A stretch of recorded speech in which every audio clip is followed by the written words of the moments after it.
ગુજરાતમાં એવું કહે છે કે દારૂબંધી છે. જો દારૂબંધી હોય તો આવી ઘટનાઓ જ ના બને. તો આ તો સીધું મારે તો હોમ મિનિસ્ટર સાહેબ આપણા હર્ષ સંઘવીને ક્વેશ્ચન કરવો પડે કે સાહેબ સાચે દારૂબંધી છે ગુજરાતમાં.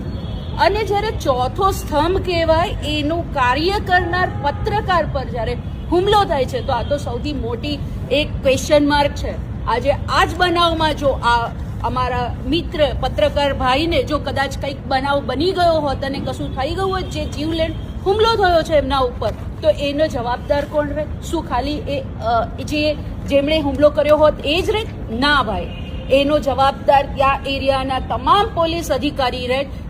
એ બનાવનો તમામ અપરાધી બને અહીંયાના કલેક્ટર, અહીંયાના પોલીસ કમિશનર, એ સર્વ લોકોનું આની અંદર ઇન્વોલ્વમેન્ટ ગણવામાં આવે છે. જ્યારે તમે તમારા એરિયામાં થઈ રહેલા જે બી ગુના છે તમે એને કંટ્રોલ નથી કરી શકતા, તો તમારે ત્યાં બેસવાની કોઈ જ તમને બેસવાનો કોઈ હક જ નથી એ સીટ ઉપર. જ્યારે આ રીતનો બનાવ બની રહ્યો છે, પછી પત્રકાર જો કદાચ એના ઉપર હુમલો થઈ જાય તો એને બીજી રીતે કહેવામાં આવે છે કે ભાઈ ત્યાં હપ્તા લેવા ગયા હતા. જો તમે હપ્તા લેવા ગયા હોય એવું જણાવી રહ્યા છો તો આ તમે વેચાણ શું કામ કરવા દો છો? કેમ? ખાલી તમને સાઈડ ઇન્કમ જોઈએ છે? તમારી સાઈડ ઇન્કમમાં આજે કેટલી બેન દીકરીઓ વિધવા થઈને બેઠી છે. તમે એનો આંકડો જોયો છે? સરકારશ્રીએ કોઈ દિવસ આંકડો જોયો છે એનો? કે કેટલી બહેનો દેશી દારૂ પીને મરી ગયેલા ભાઈઓની વાઈફો આજે નાની ઉંમરે વિધવા થઈને બેઠી છે. એમનું ફ્યુચર શું છે? એમના બાળકોનું ફ્યુચર શું છે?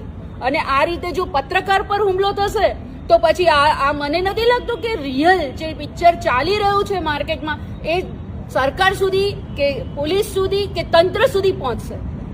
આ તો પહેલા પોતાની બી ફેમિલી હોય છે, પત્રકાર ભાઈઓની બી ફેમિલી હોય છે. જો એમના ઉપર હુમલો થશે તો એમનું શું? તો આ છે ને એક એવું ફિલ્ડ છે કે જે પોતાનો જીવ જોખમમાં નાખી અને જનતા સુધી જે હકીકત છે એ બતાવવામાં આવતી હોય છે.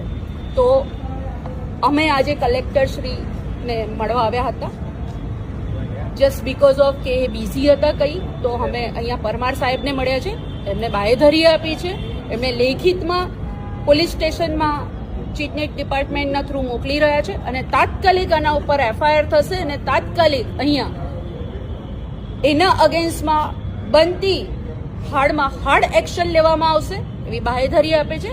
So I always respecting his words and expecting કે he will do a best for the our community, medias, all medias members as well as the society. So thank you so much. યોગ્ય છે કે પત્રકાર પર